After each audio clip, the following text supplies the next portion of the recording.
What's up, people? So the video footage of Austin Metcalf and Karmelo Anthony has been released, but only to select few journalists, and they have been reporting on it. And the incident can't really be seen, but they do have footage of the ambulance going to the scene, taking care of the situation and all that. I'm gonna put all that in the later of this video. But I'm just wondering, why did they allow the media or certain news outlets to see the video if they didn't show the actual incident that happened? They showed the before, leading up to, and afterwards, but they didn't show the actual incident. And from the camera view angle that they have, you can't really even see it, so the reports say. So my whole thing is just, why did they release that? What's the whole point of it? Again, how do y'all feel about this situation? I still stand on Karmelo Anthony's side that, at the end of the day, he did what he did, but none of this would have happened if people knew how to keep their hands to themselves.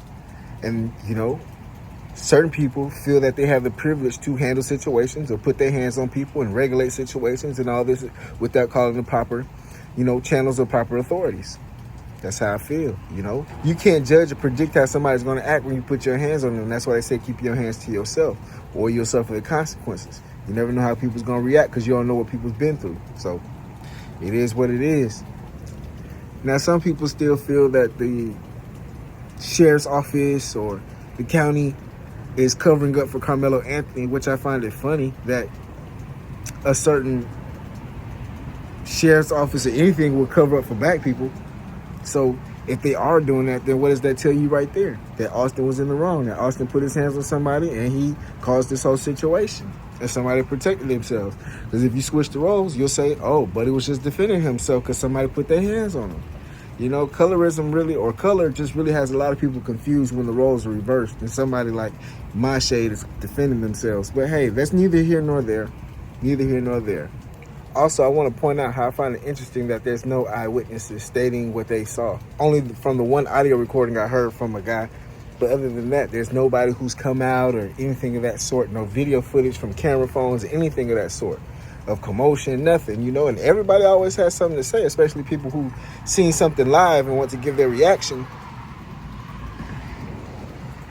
So I wonder why that is, I really wonder why that is. My thought is that they really know what happened, and it's not favorable for the people who are rooting for Austin Metcalf, to be completely honest with you. That's how I feel. That's how I truly feel.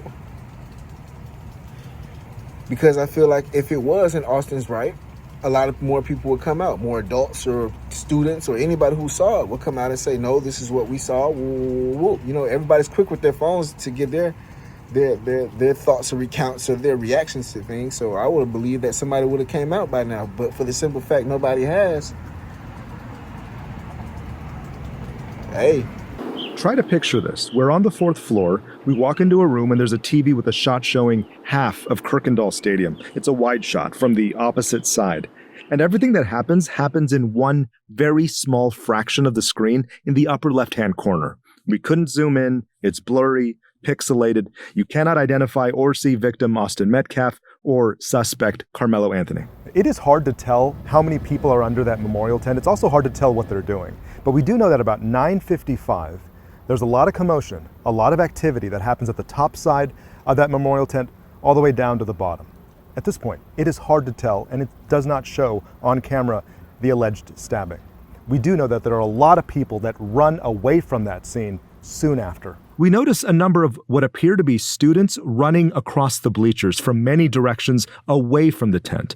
More people on the field start to notice and also run toward the back gate and exit. Okay, at about 9 minutes after the alleged stabbing, we see EMS drive right through to the backside of this stadium, and they park midfield.